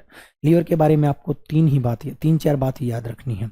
पहली बात आपको ये याद रखनी है, ये बाइल जूस को रिलीज करता है, बाइल जूस फैट को डाइजेस्ट करता है। दूसरी बात आपको ये याद रखनी है, अगर बाइल जूस ज़्यादा हो गया तो जॉन्डिस हो जाएगा। तीसरी बात आपको याद रखनी है, जो आपका लीवर है वो डिटॉक्सिफिकेशन करता है। चौथी आपको ये बात याद रखनी है, स्टोरेज रखता है किस किस की? ग्लूकोज को ग्लाइकोजन के रूप में, प्रोटीन की, वाटर की, इनकी स्टोरेज रखता है। पांचवी बात आपको क्या याद रखनी है कि लीवर हेपेटिक सेल से बना होता है, रिकवरिंग पावर बहुत ज़्यादा होती है किसकी भी? लीवर की। पैनक्रियाज, पैनक्रियाज ग्लैंड कहाँ लोकेटेड होती है? स्टमक के नीचे लोकेटेड होती है और अटैच होती है किसके साथ? डेडुनम के साथ, मतलब आपकी छोटी आंत के साथ, ठीक है। करती क्या देखिए, पैनक्रियाज जो है कंपाउंड्स जो है यू शेप्ड वगैरह वगैरह, pancreas enzyme and endocrine portion of the hormones. चलिएगा, मैं 2 मिनट में इसको एक्सप्लेन करूंगा, 1 मिनट के लिए मैं बता देता हूँ आपको। यहाँ पर अगर देख रखा तो नहीं दे रखा, इधर सुनना भाई। देखिए मैं बताता हूँ आपको, ये आपकी पैनक्रियाज होती है, ये आपका डेडुनम भाग होता है स्मॉल इंटेस्टाइन का, इसके साथ अटैच होती है, ये इसकी पैनक्रियाज है। ये स्प्लीन होती है। स्प्लीन कहाँ पाई जाती है? बॉडी के किस पोर्शन में स्प्लीन होती है? बहुत क्वेश्चन आते हैं स्प्लीन से। सबसे पहले स्प्लीन होती क्या है? जहां पर ब्लड की मृत्यु होती है, जहां पर ब्लड की मृत्यु होती है वो स्प्लीन होती है। ब्लड कहाँ मरता है? ब्लड यहीं पर बनता है, मरता है। ब्लड डेड प्लेस, डेड इन स्प्लीन, ठीक है। स्प्लीन के अंदर मरता है, इसीलिए स्प्लीन को रक्त का कब्रिस्तान, ब्लड का कब्रिस्तान कहा जाता है। एक्स्ट्रा ब्लड भी यहीं स्टोर होता है, ठीक है। स्प्लीन होता है, ये अलग ऑर्गन है भाई, ये इसका ऑर्गन नहीं है, ये पैनक्रियाज है, ये वाला पैनक्रियाज। इस पैनक्रियाज की क्वालिटी सुनना, मैं बताता हूं। पैनक्रियाज जो है, पैनक्रियाज 3 प्रकार के सेल से बना होता है, अल्फा, बीटा और सिग्मा। अल्फा, बीटा और सिग्मा। ये 3 सेल हैं, अल्फा, बीटा और सिग्मा। देखिएगा इसमें अल्फा और सिग्मा और beta, alpha, beta, sigma. Sigma जो सेल है ना वो तो एंडोक्राइन, चलिए ये ज्यादा हो जाएगा, सुन लेना, मेरी डायरेक्ट ही सुन लेना। पैनक्रियाज ग्लैंड जो है, पैनक्रियाज ग्लैंड एक मिक्स्ड ग्लैंड है, पैनक्रियाज ग्लैंड एक मिक्स्ड ग्लैंड है। मिक्स्ड ग्लैंड का मतलब क्या होता है, जो एंजाइम भी रिलीज करती है और जो हार्मोन भी रिलीज करती है, उस ग्लैंड को हम मिक्स्ड ग्लैंड कहते हैं। यानी कि डाइजेशन भी करती है और बॉडी में चेंजमेंट भी लाती है। एंजाइम कौन कौन से रिलीज करती है अगर मैं बात करूं तो ये जो है आपकी पैनक्रियाज जो है, पहले हार्मोन बताता हूं मैं। हार्मोन अगर मैं बात करूं पैनक्रियाज, तो पैनक्रियाज की बिट्टा सेल, पैनक्रियाज की बिट्टा सेल जो है एक हार्मोन रिलीज करती है जिसका नाम है इंसुलिन हार्मोन। ये क्वेश्चन पूछ सकता है इंसुलिन क्या है, insulin is a hormone. Insulin एक हार्मोन है, कौन रिलीज करती है, पैनक्रियाज की बिट्टा सेल रिलीज करती है। और इंसुलिन हार्मोन क्या करता है, शुगर कंट्रोल करता है, शुगर कंट्रोल करता है। तो आपसे क्वेश्चन पूछे इंसुलिन हार्मोन का कार्य क्या है, शुगर को कंट्रोल करना है। अगर पैनक्रियाज में डिफेक्ट आ गया और इंसुलिन हार्मोन की कमी हो गई तो शुगर लेवल बढ़ जाएगा, और शुगर लेवल का बढ़ना क्या कहलाएगा, डायबिटीज कहलाएगा। ये बात आप याद रखना, जिसको हम नॉर्मल भाषा में शुगर कहते हैं। तो इंसुलिन की कमी होना क्या कहलाता है, डायबिटीज कहलाता है। शुगर लेवल का बढ़ना क्या कहलाता है, डायबिटीज कहलाता है। शुगर को कंट्रोल कौन कर रहा था, इंसुलिन हार्मोन कंट्रोल कर रहा था। यानी कि डायबिटीज का संबंध किससे है, पैनक्रियाज से। एंजाइम के बारे में देखना, पैनक्रियाज जो है 3 एंजाइम रिलीज करता है। एंजाइम के बारे में सुनना, पैनक्रियाज जो है के अंदर एक जूस होता है जिसका नाम होता है पैनक्रियाटिक जूस। पैनक्रियाटिक जूस के अंदर मेनली 3 एंजाइम पाए जाते हैं। 3 कौन कौन से, एक तो आपका ट्रिप्सिन, एक आपका लाइपेज, एक आपका अमाइलेज। ये 3 एंजाइम पाए जाते हैं। नाम सुनना भाई, बहुत अच्छा है भाई, सुनना। यहां पर पूर्ण डाइजेशन होता है, कंप्लीट डाइजेशन होता है। किस किस का, ट्रिप्सिन तो प्रोटीन का कंप्लीट डाइजेशन करता है, प्रोटीन को अमीनो एसिड में कन्वर्ट कर देता है, कंप्लीट डाइजेशन हो गया। लाइपेज जो है फैट को फैटी एसिड में कन्वर्ट कर देता है, यहां पर भी कंप्लीट डाइजेशन हो गया। और आपका जो अमाइलेज जो है वो कार्बोहाइड्रेट को ग्लूकोज में कन्वर्ट कर देता है। यानी कि पैनक्रियाटिक जूस जो है वो तीनों चीजों को पूर्ण रूप से डाइजेस्ट कर देता है। पहले तो इनका आधा आधा डाइजेशन हुआ था भाई, कार्बोहाइड्रेट का डाइजेशन टाइलिन ने कर दिया था, उसके बाद स्टमक में पेप्सिन ने जो है प्रोटीन को तोड़ दिया था, बाइल ने फैट को तोड़ दिया था, लेकिन वो हाफ डाइजेशन था। यहाँ पर फुल डाइजेशन हो जाता है, यानी कि फूड कंप्लीटली डाइजेस्ट हो जाता है। ये एंजाइम रिलीज तो करती कौन है, पैनक्रियाटिक ग्लैंड, बट ये रिलीज होते कहां पर हैं, ये रिलीज होते हैं आपके किसके अंदर, जेजुनम के अंदर, स्मॉल इंटेस्टाइन के अंदर। यानी कि ये डाइजेशन कहाँ कंप्लीट होता है, स्मॉल इंटेस्टाइन के अंदर कंप्लीट होता है। करता कौन है, पैनक्रियाज करता है।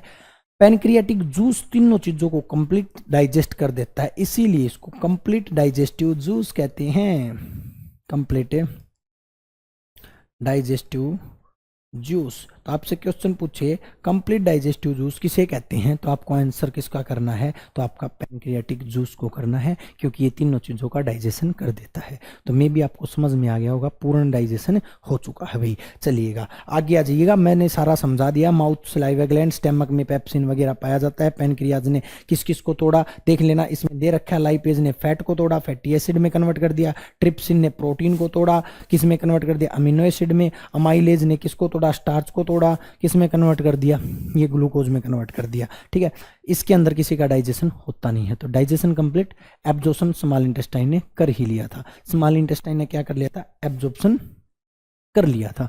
ठीक है, उसके बाद ये देखना, ये कुछ नहीं है, पेप्टाइड्स वगैरह, लैक्टोज वगैरह, ये सारे के सारे मैं आपको करवा चुका हूं, इनको करने की कोई आवश्यकता या चाहना नहीं है। नेक्स्ट पर चलना, नेक्स्ट और जो है रफेज। रफेज क्या है, देखिए रफेज मैंने आपको बताए थे। रफेज का मतलब होता है the indigestible portion of our diet essential to health of the digestive system is called roughage. ऐसे चीज जो डाइजेस्ट नहीं हो सकती लेकिन बॉडी के लिए जरूरी होती है, उनको हम क्या कहते हैं, रफेज कहते हैं। जैसे कि कौन कौन, it include the all the plant products, जैसे कि आपके नट्स हैं, फ्रूट्स हैं, लिगम्स हैं, आपके ग्रेन्स हैं, ये जितने भी होते हैं इनके अंदर जो होते हैं क्या होते हैं भी आपके रफेज होते हैं, इनका डाइजेशन नहीं होता है लेकिन जरूर होता है। जैसे कि आप ये मान के चलो जितने भी हम मिनरल्स खाते हैं, आयरन खाते हैं, कैल्शियम खाते हैं, इनका डाइजेशन नहीं होता, ये रफेज कहलाते हैं, लेकिन एसेंशियल होते हैं बॉडी के लिए। ठीक है, बस इसको आप इतना याद रखना है। जैसे कि फाइबर, सबसे मेन जो रफेज जो ना वो आपका फाइबर है, इसका भाई पूरी बॉडी में कोई भी काम नहीं है। इवन आपके मिनरल्स का काम तो है कुछ, लेकिन फाइबर का कोई काम नहीं है, फिर भी जरूरी है। क्यों? क्योंकि ये आपके जो डाइजेशन जो है आपका उसको जो है अच्छा करता है। देखिए कार्बोहाइड्रेट की टाइप है दैट बॉडी कांट डाइजेस्ट, जिसको बॉडी डाइजेस्ट नहीं करती। Fibre can't break down by the जो आपके जितने भी जो ये ट्रैक होती है पूरा का पूरा, जितने भी एंजाइम होते हैं इनके द्वारा डाइजेशन इसका नहीं होता, फिर भी इसका फाइबर का रोल होता है। आप ये मान सकते हो कि कॉन्स्टिपेशन नहीं होता अगर आप फाइबर खाते हो तो। ठीक है, तो समझ सकते हो, इससे ज़्यादा और मैं नहीं बता सकता। Glycogen is the storage form of carbohydrate in mammals. देखिए मैंने आपको बताया था जो अपन जो हैं वो ग्लूकोज को ग्लाइकोजन के रूप में, ग्लूकोज को ग्लाइकोजन के रूप में, ग्लाइकोजन के रूप में लीवर में स्टोर कर लेते हैं, लीवर में, ताकि भविष्य में जरूरत पड़े तो इसका प्रयोग हम कर सकें। ग्लूकोज को किस में तोड़ देंगे, फिर ग्लाइकोजन को ग्लूकोज में तोड़ लेंगे। ठीक है, तो ये जो है आपको याद रखना है। नेक्स्ट जो हमारा है वो है भी स्टार्च मैंने आपको बता दिया पॉलीसैकेराइड कार्बोहाइड्रेट है, तो ये आपका डाइजेशन कंप्लीट होता है। डाइजेशन कंप्लीट पैनक्रियाटिक जूस में ही हो चुका है। ये आपकी वही बातें हैं जो मैं बार बार बता रहा हूँ। 1 मिनट के लिए रिवीजन करवा देता हूँ, देख लेना भी। करना क्या है, आपको सारे के सारे ऑर्गन करनी है और आपको ग्लैंड करनी है। कौन सी ग्लैंड कौन सा एंजाइम रिलीज करती है ये आपको करना है। कौन सी ग्लैंड कौन सा एंजाइम रिलीज करती है ये आपको करना है। ठीक है, उसके बाद एंजाइम किसको डाइजेस्ट करते हैं ये आपको करना है। जैसे माउथ में सलाइवा थी, सलाइवा में टाइलिन था, टाइलिन ने किसको डाइजेस्ट किया, स्टार्च को माल्टोज में डाइजेस्ट किया। उसके बाद स्टमक में पेप्सिन ने प्रोटीन को हाफ डाइजेस्ट किया, बाइल ने फैट को हाफ डाइजेस्ट किया, लेकिन फुल डाइजेशन जो है पैनक्रियाजिक जूस ने किया। और डाइजेस्ट फूड होने के बाद जो आपकी स्मॉल इंटेस्टाइन है उसके अंदर विल्ली मौजूद है, उन्होंने क्या कर लिया, एब्जॉर्ब कर लिया और एनर्जी बना दी। अब एनर्जी से मैं बोल रहा हूँ, ठीक है, समझ रहे हो नहीं समझ रहे हो? तो ये सारा का सारा पोर्शन जो है आपका क्या है अभी, ये आपका डाइजेस्टिव सिस्टम है। बहुत होगा भाई, डाइजेस्टिव सिस्टम अगर गुण करेगा तो इतना बहुत है। तो आज के लिए इतना ही। चाहेंगे जाने की अनुमति, मिलेंगे नेक्स्ट लेक्चर के साथ। जय हिंद साथियों। नमस्कार, मैं बलजीत ढाका पिनेकल पब्लिकेशन से आप सभी का स्वागत करता हूं। और पिनेकल की जो ये किताबें हैं, 8 किताबें, जो 8th एडिशन है, मई 2026 तक जितने भी एग्जाम हुए हैं, जो एडुकेटिव बेस्ड पैटर्न पे एग्जाम हुए हैं और जो पहले एग्जाम हुए थे, वो सारे इसमें इंक्लूड कर दिए गए हैं। इसका मतलब क्या है कि मार्केट में सबसे लेटेस्ट किताब है, पिनेकल की किताब है 8th एडिशन। कहां तक अपडेटेड है? मई 2026 तक अपडेटेड है। सारे कंटेंट अपडेटेड कर दिए गए हैं। और ये कहाँ पे मिलेगी आपको? Amazon, Flipkart, Snapdeal, Meesho, pinnacle की वेबसाइट और लोकल बुक शॉप पे मिलेगी। और कौन कौन सी किताबें होते हैं 8th एडिशन की? Math, reasoning, English, GS. तो जीएस में कौन सी है? 6500, जिसमें सारे क्वेश्चन कवर है equity based, educative based pattern पे। तो उसके बाद ये हिंदी मीडियम, इंग्लिश मीडियम दोनों में आती है, अलग अलग आती है। मैथ की किताब है ये 6800, रीजनिंग की 7200 वाली किताब है चैप्टर वाइज, ठीक है। फिर इंग्लिश की किताब है ये 7600। तो ये किताबें लेकर आप अपनी तैयारी को बेटर बना सकते हैं। जितने भी एसएससी के एग्जाम होंगे आगे, उसके लिए मोस्ट रेलेवेंट कंटेंट आपको दे दिया गया है। नीचे डिस्क्रिप्शन में लिंक दिया हुआ है, आपको इमीडिएटली किताब खरीदनी चाहिए और तैयारी करनी चाहिए। एसएससी सीजीएल है, सिलेक्शन पोस्ट है, सीएचएसएल है, एमटीएस है, स्टेनो है, जो भी एग्जाम एसएससी कंडक्ट करती है उसके लिए मोस्ट रेलेवेंट बुक है। All the best.